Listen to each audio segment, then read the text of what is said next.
In San Antonio and Austin, scientists using creativity to build low-cost ventilators. They can be used around the world. Courtney Friedman explains how an unlikely car part could ultimately help save lives during the COVID-19 pandemic and beyond.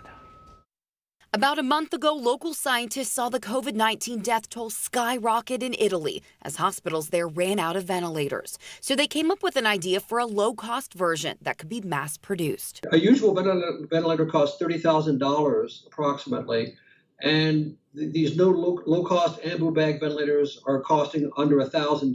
Ambu Bag, short for artificial manual breathing unit, typically used in transport when a patient can't breathe and has to be intubated.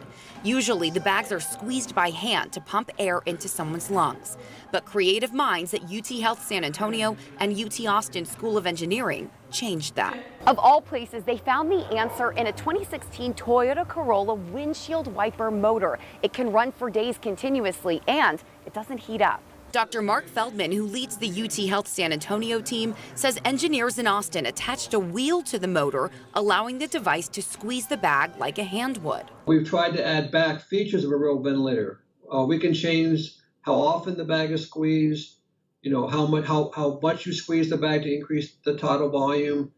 We can add pressure to keep the lungs open. Another plus, mobility. When you transport a patient around the hospital, you can't take the ventilator with you.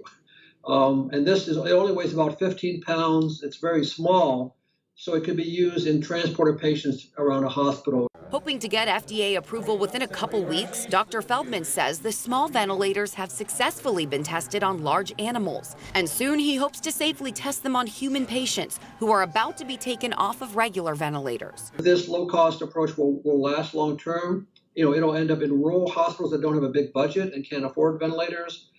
I think they'll end up in the third world where they also cannot afford $30,000 ventilators. The research teams have connected with a Dallas company called Thermotech, which is now trying to raise hundreds of thousands of dollars to mass produce the ventilators for use around the world. For the 9, Courtney Friedman.